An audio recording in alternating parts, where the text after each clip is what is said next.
Yes! Yes! Yes! Welcome back to What You Will Learn. My name is Adam Ashton. G'day, I'm Adam Jones. Today we are reviewing one of Seth Godin's books, our first review of a Seth Godin book, The Dip. The Dip. So the extraordinary benefits of knowing when to quit and when to stick. I loved it. It's less than 80 pages, so it's very quick. It was a very quick read, but it's all the good stuff. So it's everything you need to know without the fluff and without the extra stories that they normally pad it out with.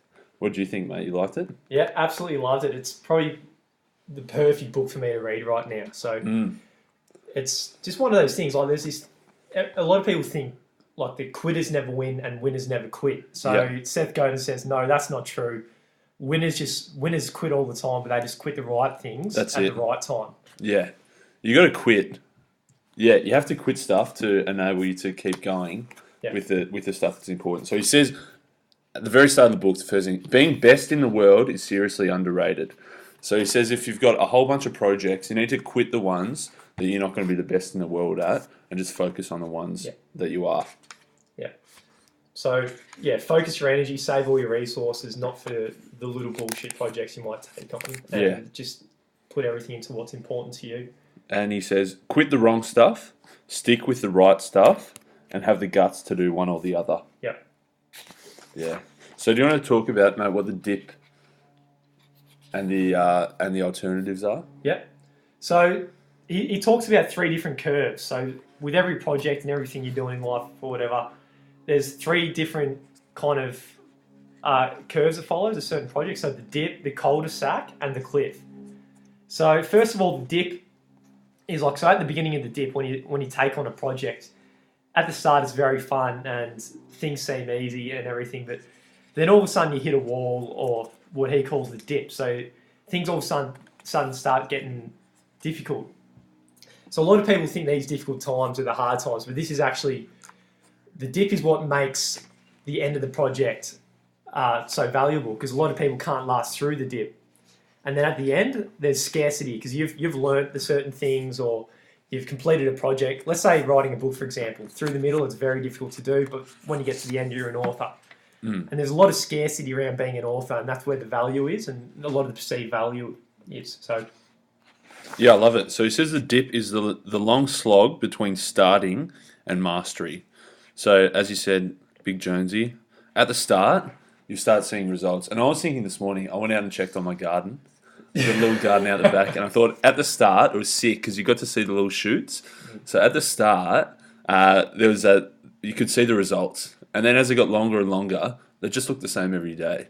So with more effort, nothing really happened. But then eventually, just for whatever reason, just took off. Yep. Now there's hopefully some peas out there.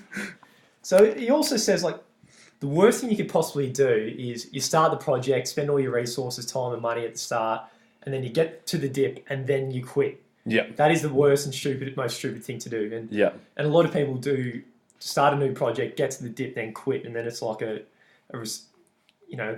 cycle that they just goes on ad infinitum. Yeah. It's no good. So the dip is good.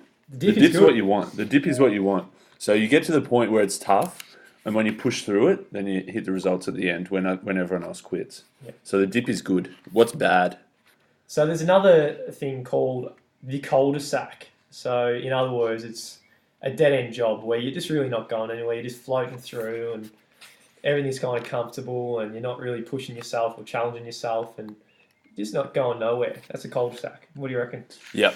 It basically ends in failure. It's just flat. The more effort you put in, you don't see increased results. It's just the same, always. Just flat. Yeah. And the third one is a cliff. So an example of that is you think it's going good. So say with smoking, I used to be a heavy smoker. So at the start when you smoke, you're getting your head rushes and all that, and you think this is fantastic. I love an occasional ciggy. Then after a while, there's a huge drop off like a cliff because you just realise how stuck you are and everything's fucked. And yeah. Yeah. So it says that the cliff is like when you put in more effort, you get more results. So it gradually goes up over time, and then you hit a point where it just drops off, and you can't quit, you can't get out, and it ends in failure. So essentially, the cul-de-sac and the cliff both end in failure. So the cul-de-sac is just flat all the way till failure, and never gets better. The cliff goes up, but then crashes down into failure. Whereas the dip goes up at the start, dips down, and then if you push through the dip and it kicks up at the end in success. Yeah. So that's basically the motto of the book. It's like knowing what the cul-de-sacs and cliffs are in your life and quitting those. Yeah. And knowing what your dips are and focusing all your resources and all your time, energy and money onto the ones that are a dip. Then you can make it sit through the other side, and that's where the scarcity is, and that's where the value is, and that's where you reap some rewards. Exactly. So that's what he was talking about. You got to know when to quit. Quit the cul-de-sacs, quit the cliffs, and stick with the dips. Yep. So he says the dips, you got to find the thing that you're best in the world at. So he breaks that down a bit. So he says the best, if in terms of if someone is looking for you, if that's an employer who wants to hire you, if that's a customer who wants to buy from you, if that's a love interest that wants a relationship with you, then the best is the best for them right now based on what they believe and what they know. And then he says in the world is in their world, the world that they have access to. So it is pretty subjective, and he does say here the best is subjective, and the consumer or the employer or the customer gets to decide. You don't get to decide. You just have to focus on being the best, and then it's up to them if they buy from you or not. And the world is pretty subjective. Yeah. The world could be your household. The world could be your country. The world could be the world. Yeah, exactly. So he mentions in being like average used to be kind of acceptable, but now in the days of Google, where you just type the thing into Google and whatever comes up first or whatever's perceived as the best, everyone just goes for. So Yeah. all the rewards are heavily skewed to the people who are the best in the world. So yeah, number one gets 10 times as much as number 10. Yeah, exactly. And he does talk about he talks about a few of the different things the best in the world. The long tail versus the short head. So there's the long tail saying Chris Anderson's book, The Long Tail, but he's just talking about the short head. So saying even the top 10 ice cream flavors, whereas vanilla, number one, has almost 30% of all sales, whereas what's fucking Praline was number 10 and it had less than 3%. But what was odd, completely unrelated, but you said, so number one was vanilla, number two was chocolate, number four was strawberry, number three was butter pecan. What? Mate, this must be an American thing, is mate. that? Butter pecan. Man, I'm going to get myself a butter pecan. But yeah, so he's saying that it's a massive spike for number one. And number one, vanilla, was like 4 times as much as chocolate. Chocolate was about double number 3 and 4, and then it trails off to basically nothing. Yeah. So when I first read that, I'm thinking, fuck, how am I going to be number one? But how are you going to get some butter Praline? Yeah. Or fucking pecan, whatever. But it's more focusing, from Seth Godin's perspective, it's more focusing your time on a lot of the like micro markets, little markets inside a market, and choosing just a small niche and being the best in the world at that, and you're going to get huge rewards. Yeah. He said the worst advice we got when we were kids was to be well-rounded. And I was, as a kid, I think I was well-rounded in that I did sports, I did music, did school, but he says that's shit. Yeah. Because then you just number 10 at everything. Yeah. Whereas he said that's the live diversification. And he used the example of a woodpecker. If a woodpecker goes to a tree and taps on it 20 times, doesn't get through, so he goes to another tree, taps on it 20 times, doesn't get through, he's gonna go hungry and he's gonna starve himself. Whereas if he goes there and just fucking hammers it out and just bang, bang, bang, pecks 1,000 times, then he can crack through and get his dinner. Yeah. Yeah. So he goes through, there's another great analogy which we both loved, I think, our show, is that serial quitters spend a lot of time in line. Yep.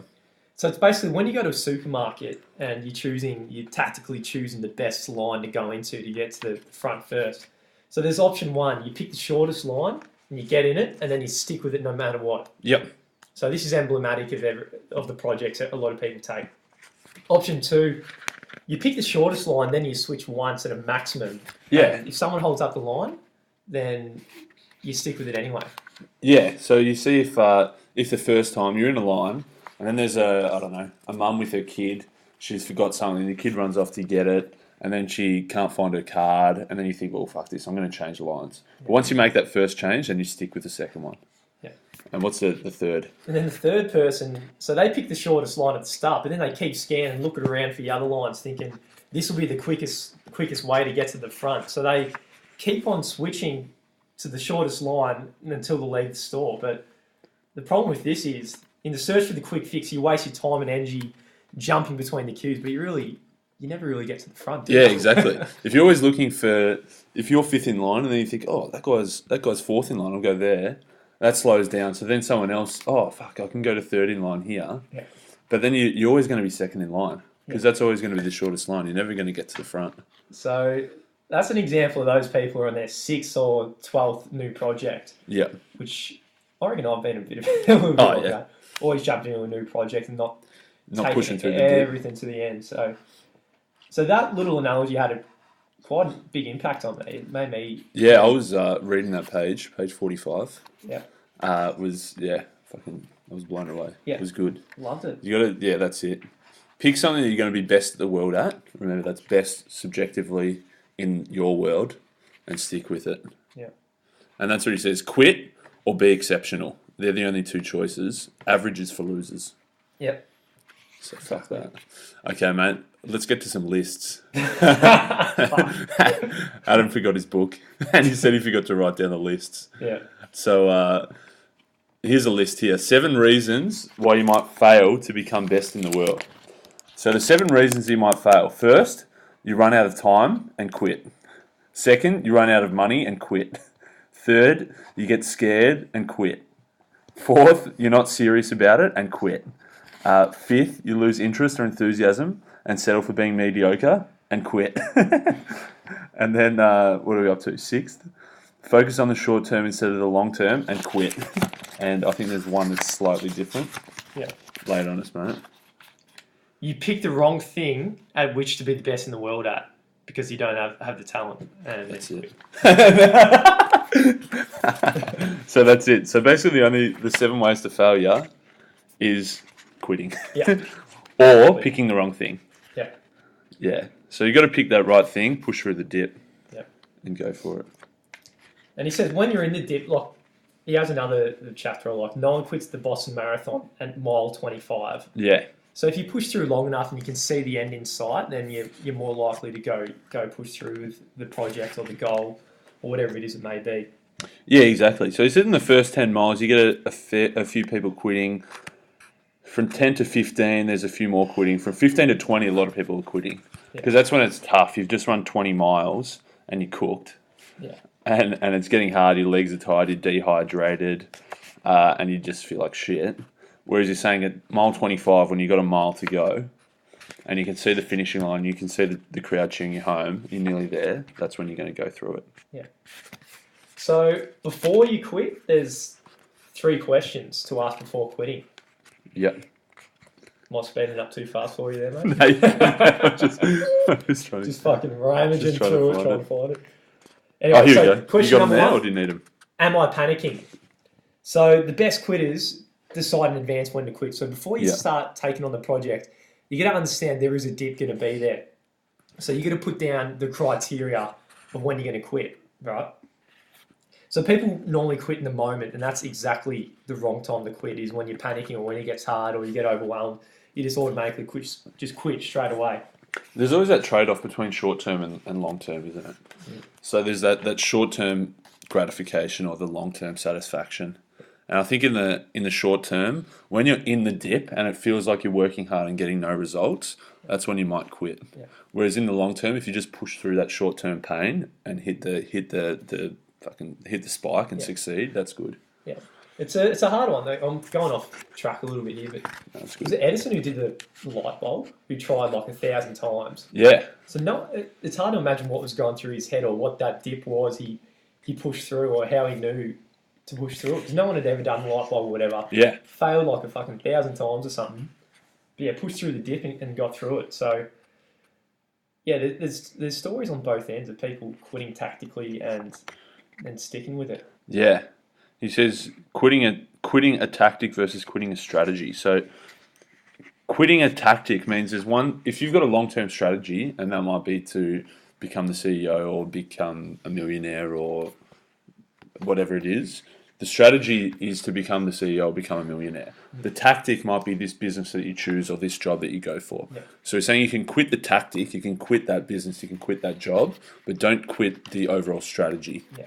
that you want to get to. So yeah, I love that attitude. A job being a strategy, a job being a tactic. a tactic. Yeah, Strategy. as part of the strategy. Yeah, good. Same shit. Yeah, So good. another question: who am I trying to influence? So before quitting, and number 3, what sort of measurable progress am I making? So as you were saying, if you need to quit your job, if you're thinking about quitting a job, like just see the job as a tactic before you quit up, and yeah, I like when you talked about in here about Sergey Brin, the co-founder of Google. yeah, And they said they were working on it. And they said that they knew because they'd started from scratch and they were building it up. They knew that it was going to get better every single day. Each day they were making improvements and it was going to get better. So rather than being worried about, oh shit, no one's using Google, they knew that eventually people were going to use it and they'd rather them use it later when it was better. If they used it at the start and it was shit, then they might get turned off. But if they got on later and it was better, that's when they liked it. And that was the dip. So they pushed for the dip and got through, and that's when everyone used it today. Yeah. So in closing, as a summary, as we wrap it up, he has another analogy of just picking your dip. So understand or be self-aware enough to know how much pressure you've got available in your tyres, and be tactical in picking your tyre, and then go for it. Yeah. I love it. So yeah, quit the things you don't like and use this void to assault the dip that matters and go ahead and make something happen. That's his closing line, I think. I love it. All successes are the same. All failures are the same. We succeed when we do something remarkable and we fail when we give up too soon. Yeah. I love it. Good book. Mate, this is an everyone book, I reckon. Yeah, fucking oath. It's what? How long? 3 It's hours? less than 80 pages. No, I reckon less than 3 hours. When I read it on the train a couple of times, read it in an Uber. It's good. It's good stuff. I reckon it's the most efficient, but I think I said this about Anything You Want, Yeah. like Derek Sivers. It's like you get a lot for that 3 hours. It's Oh, great 3 hours in investment reading. Yeah. This even more so, I reckon. This is more, I reckon, more widely applicable. Yeah. Anything you want was a bit more business focused. This is for anything. Yeah, absolutely anything. Yeah, love it. Gold. Good stuff, mate. Well, that was good app. Yeah. Good book. Yeah. What's next? Elon Musk. Yeah, Musk. Elon Musk. Musk So is that next. what a crazy character. Absolute crazy motherfucker. We made that. We made the verb during the week. Like, how do you push through the dip? You kind of musk through it. He got a Musk through the dip. Like Elon Musk, as we'll find out next week, the Yeah. dips he's been through and how he fucking got through it. Yeah, he went through some serious fucking dips. Yeah. So it's going And to he be musked through very it. interesting read. I look forward to that one. Love it. Well, for now, adios, Adios, Red Red Gyarados. Yes, the dip. Ooh, yeah. Seth Godin. You're going to rub that butter pecan all over my body. First, there's the dip. Then there's success, unless you're in a cul-de-sac or a cliff. Dip it in!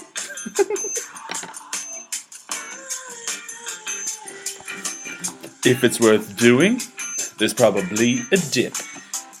Dip it in! If you're not going to get through the dip in an exceptional way, Gotta stick that dip in your body, yeah, dip that shit all over your face. quit.